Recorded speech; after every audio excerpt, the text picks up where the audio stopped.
ఇప్పుడు కొత్తగా చిరంజీవి గారు పార్టీ పెట్టినప్పటి నుంచి కాపుల్లో కూడా మేమెందుకు కాకూడదు అనే కోరిక చాలా ప్రజాస్వామ్యం అనుకుంటున్నాను నేను. కులాలతో రాజకీయాలు ఉండకూడదని కోరుకున్నా ఒక రెండు కులాలు మాకు ఒక పార్టీలు ఉన్నాయని భావించినప్పుడు ఇంకొక బలమైన కులం మాకెందుకు ఉండకూడదని కోరుకోవడం తప్పులేదు. ఆ రకంగా ఆహ్వానించదగ్గ పరిణామమే. ఇది చిరంజీవి గారు ప్రజారాజ్యం పెట్టిన తర్వాత ఒక ఆశ వచ్చింది. బట్ ఆయన నా దృష్టిలో రాజకీయంగా చేసిన ఒక పొరపాటు కాంగ్రెస్ లో విలీనం కావడం. బహుశా ఆయన కాంగ్రెస్ లో విలీనం కాకుండా కంటిన్యూ అయి ఉంటే విడిపిన ఆంధ్రప్రదేశ్ కి నెంబర్ 1 పర్సన్ గా ఉండేవాడు. దురదృష్టవశాత్తు ఆయన కాంగ్రెస్ లో కలిపారు, ఆయనకి నష్టం జరిగింది, డెమోక్రసీకి కూడా అంత ఉపయోగపడలేదు. ఇదో మొదటి అంశం.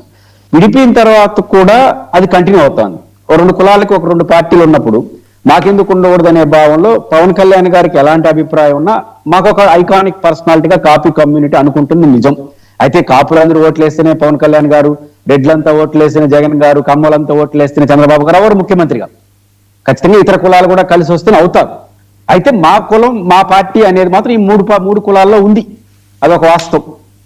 ఈ నేపథ్యంలో ఆశా గారు రావడం అనేది ఖచ్చితంగా ఎప్పుడు మార్పు తీస్తుందంటే ఆశా గారు కీ రోల్ ఎప్పుడు పోషిస్తారు అంటే పవన్ కళ్యాణ్ గారు 2029 తీసుకున్న నిర్ణయాలు బట్టి ఉంటాయి.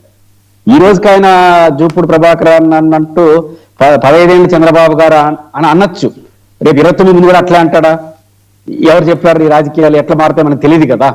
కాబట్టి 29లో కూడా నాకు 15 ఏళ్ళు ముఖ్యమంత్రి చంద్రబాబు గారు ఉంటే ఖచ్చితంగా కాపుల్లో మార్పు వస్తుంది. కాపులు పవన్ కళ్యాణ్ గారు ప్రజాసేవ చేయాలని అన్ని కులాలు కోరినట్టే కాపులు కూడా కోరుకుంటారు. బట్ మాకేంటంటే మాకు పదవులు కాదు. ఇప్పుడు జగన్మోహన్ రెడ్డి గారు సమీకరణలో భాగంగా కొంతకాలం పాటు ముఖ్యమంత్రిని ఏరే వాళ్ళకి ఇస్తానంటూ ఉంటారు రెడ్లు. ఇప్పుడు చంద్రబాబు నాయుడు ఉప ముఖ్యమంత్రి గారు పవన్ కళ్యాణ్ గారు ఉన్నారు, ఎంతైనా కీలక సమయంలో మనకు వచ్చాడు. కాబట్టి 2 ఏళ్ల పాటు ఆయన ముఖ్యమంత్రి చేసి అనమని మళ్ళీ కమ్మాలంతా ఉంటారు, ఇట్లా ఉంటారేమో చూద్దాం. ఖచ్చితంగా ముఖ్యమంత్రి రేసులో నుంచి వీళ్ళిద్దరు తప్పుకుంటే వాళ్ళు ఉండరు.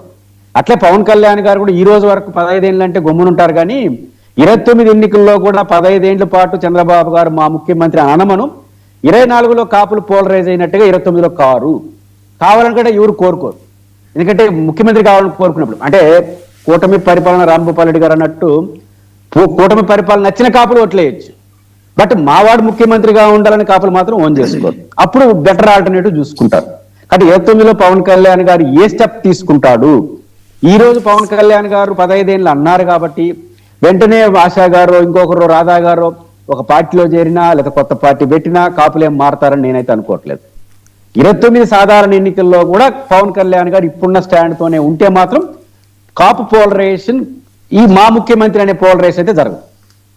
అప్పుడు ఆల్టర్నేటివ్ అప్పుడు ఆశా గారు ఏ లైన్ తీసుకుంటారనే దాన్ని బట్టి ఉంటుందని మొదటి అంశం.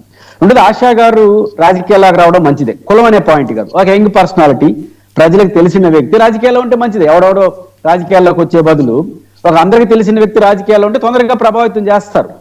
అయితే ఏ రాజకీయ వేదిక నేను అనుకుంటుంది జనసేనని ఎంచుకుంటారని నేను అనుకోవట్లేదు. రీజన్ ఏంటి, ఆల్రెడీ పవన్ కళ్యాణ్ గారు హీరోయిక్ గా ఉంటున్నారు. ఒకవేళ అందులోనే పోవాలంటే ఈ ఇట్లాంటి యాక్టివిటీ చేయాల్సిన అవసరం నేరుగా వెళ్ళిపోవచ్చు. బట్ తెలుగుదేశంకి వెళ్తారా, వైసీపీకి వెళ్తారా?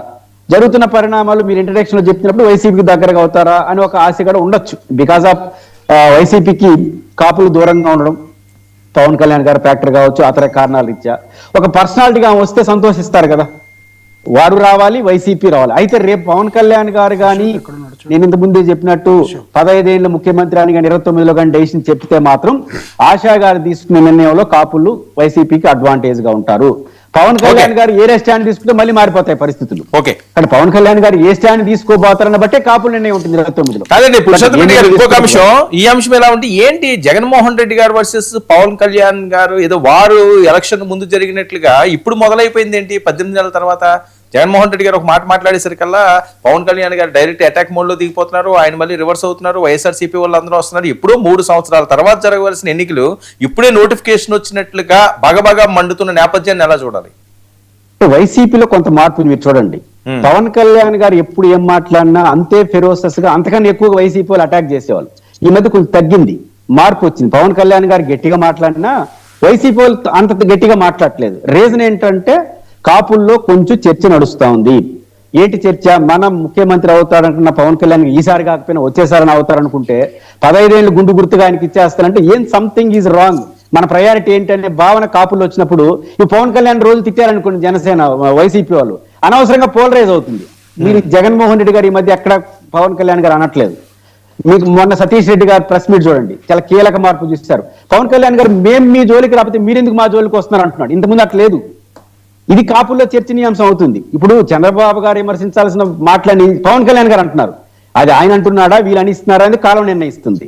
ఇప్పుడు ఉదాహరణకు మొన్న మీరు గమనంలో పెట్టుకుంటే మెడికల్ కాలేజ్ ఇష్యూలో జగన్ గారు అన్న మాట ఏంటి, ప్రైవేట్ మెడికల్ కాలేజీలకు అనుకూలంగా జీవో ఇస్తున్నారు, 2 సంవత్సరాలకు అడ్మినిస్ట్రేషన్ ఖర్చులు భరిస్తుంది, స్కామ్ ఉంది, ఈ స్కామ్ లో బాధపడితే నేను అరెస్ట్ చేస్తానన్నాడు. కానీ పవన్ కళ్యాణ్ గారు ఏకంగా ఉత్తరప్రదేశ్ ట్రీట్మెంట్ అంటున్నాడు. దీనికి రౌడీజానికి పాలసీకి ఏం సంబంధం ఉంది?